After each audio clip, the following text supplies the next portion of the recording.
Welcome to my YouTube channel. මාර්තු මාස 30 වනදා සිට විකාශය වන ප්‍රේමදඩයම 7 කතා මාලාවේ විස්තර තමයි මේ වීඩියෝ එකෙන් ඔයාලට අරගෙන ආවේ. ප්‍රේමදඩයම 7 කතා මාලාවේ ප්‍රධාන චරිතය තමයි අනන්තා.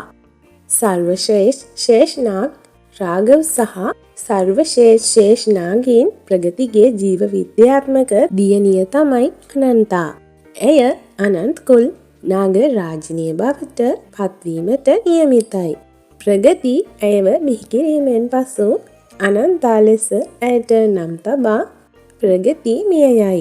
අනාගතයේ අනන්තාට වන අනතුරෙන් ආරක්ෂා කර ගැනීම සඳහා ප්‍රගතිට වූ පොරොන්දුව අනුව අනන්තාව පූර්වී ලෙසත් පූර්වී අනන්තා ලෙසත් නම් කර පූර්විගේ දෙමාපියන් විසින් ඇයව හදා වඩා ගනී. මේ සහෝදරියන් දෙදෙනා එකිනෙකාට බෙහෙවින් ආදරය කරයි. පූර්වී හෙවත් අනන්තාගේ 24 වන උපන්දිනය ලංවන විට ඇගේ නාගීන් බලයන් වර්ධනය කරමින් ඇගේ ඇස් පෙනීම සහ ශක්තිය වේගය වැඩි වේ. ඇය සුපිරි කාන්තාවක් බවට පත්වීමට පටන් ගනී. අනන්තාගේ උදව්වෙන් ආර්යමන්ගේ ප්‍රවෘත්ති නාලිකාවේ සහායිකාවක් ලෙස පූර්වී රැකියාව කරයි. නාග මාණික්‍ය ලබා ගැනීමේ අදහසින් පරණමිත් සූරිය ඇතුළු ඔහුගේ සගයින් අනන්තා හෙවත් පූර්වීව නාග කන්‍යාවක් බව සිතා රවීෂ් සහ අනන්තා විවාහ වන දිනයේදී අනන්තා ඇතුළු පවුලේ සියලු දෙනා ඝාතනය කරයි.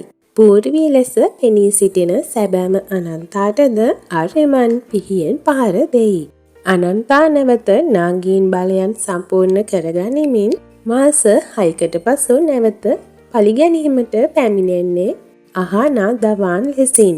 සූරි පවුල සමග සම්බන්ධ වෙමින් ඔවුන්ගෙන් පලිගැනීමට සිතන්නේ ආර්යමන්ගේ හොඳම මිතුරා වන වික්‍රම්ගේ පෙම්වතිය ලෙස පෙනී සිටිමින්. වික්‍රම්ට ආදරය කරන තම සහෝදරිය වෙනුවෙන් අහනව රවටමින් ආර්යමන් ඇයව විවාහ කරගනී.